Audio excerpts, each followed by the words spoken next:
terus meningkat seiring ke berkembangnya penggunaan pembayaran digital dan kartu kredit. Yang kedua itu pada dataset credit card fraud detection hanya 492 dari 284.807 transaksi dengan 0,172% yang merupakan fraud, sehingga data sangat tidak seimbang atau yang disebut dengan imbalance dataset. Yang ketiga itu ketidakseimbangan data menyebabkan model machine learning cenderung memprediksi kelas mayoritas atau transaksi normal. Yang keempat itu kondisi ini menimbulkan akurasi paradoks. Yang kelima, random forest merupakan salah satu algoritma yang terbukti efektif untuk mendeteksi fraud, sedangkan semua digunakan untuk mengatasi ketidakseimbangan data.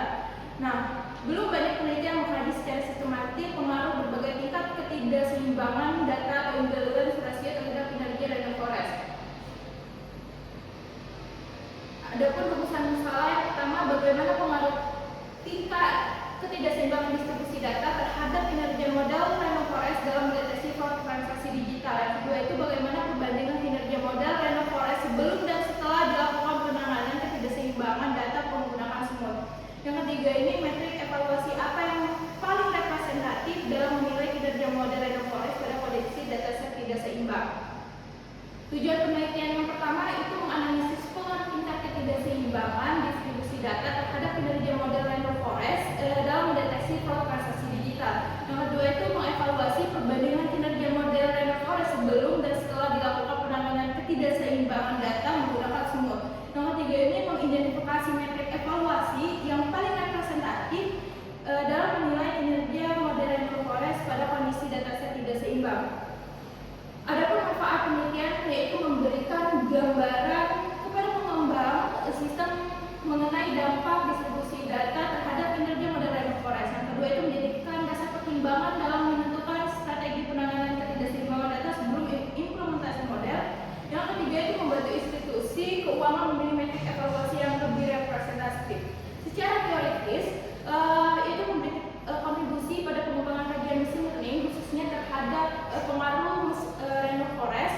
Yang kedua itu menambah referensi akademik mengenai efektivitas semut. Yang ketiga itu memberi pemahaman mengenai pentingnya pemilihan metrik evaluasi yang tepat pada kasus deteksi fraud transaksi digital. Adapun batasan masalah yang dimana datasetnya ini standar publik yang diambil dari UML. Yang kedua ini model klasifikasi yang digunakan yaitu random forest sehingga tidak ada perbandingan algoritma lain. Yang ketiga ini menangani ketidakseimbangan data dengan menggunakan semut. Yang keempat ini metrik evaluasinya adalah akurasi, precision, recall, dan advanced score.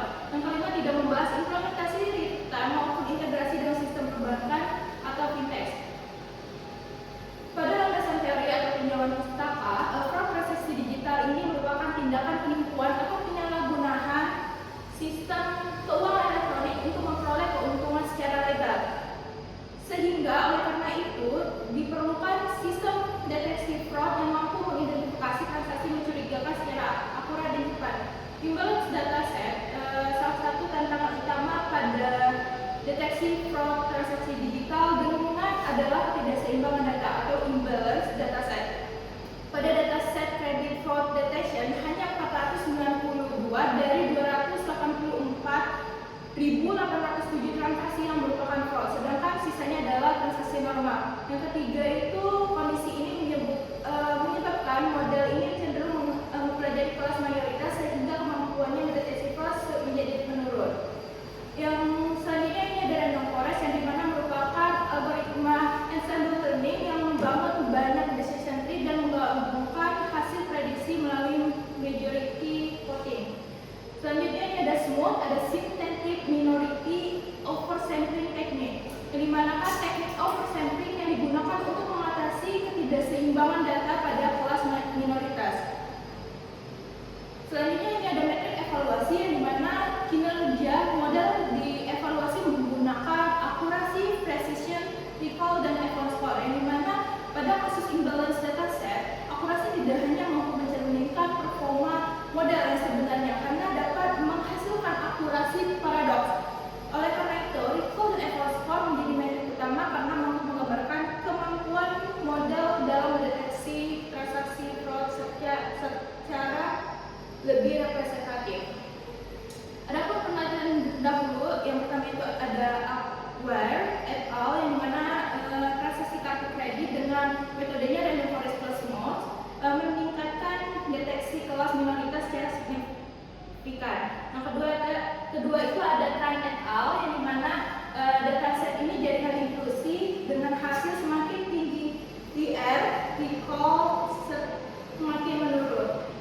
ketiga itu ada Erwin et al. Pada tahun 2022. Hasilnya itu recall dan F1 score meningkat secara signifikan. Yang keempat ini ada Subman et al. Tahun 2024, dan mana hasilnya random forest ini menunjukkan performa yang sangat konsisten. Yang kelima itu ada Autahan et al. Pada tahun 2025 yang berbagai dataset imbalance dengan smooth hasil menjadi teknik balancing yang dominan digunakan. Research gap-nya itu pertama ada analisis literatur yang dimana random forest ini terbukti efektif untuk deteksi fraud. Yang kedua itu smooth mampu meningkatkan recall dan F1 score yang dengan data tidak seimbang. Ada research gap yang dimana penelitian sebelumnya berfokus pada peningkatan performa model menggunakan teknik balancing tertentu. Jadi belum diketahui metrik evaluasi yang paling representatif itu pada sekitar IR itu berapa. Untuk penelitian yang diusulkan itu menguji 5 skenario IR, dua itu membandingkan kondisi tanpa smooth dengan smooth. Yang ketiga itu mengevaluasi menggunakan akurasi, precision, recall, dan F1 score. Waktu dan tempat penelitian yang pertama itu waktu pelaksanaannya dimulai dari Februari hingga Juli 2026. Waktu pelaksanaannya itu pada program studi teknik informatika jurusan teknik elektro Fakultas Teknik Universitas Lampung, Bandar Lampung. Alat dan bahan penelitian.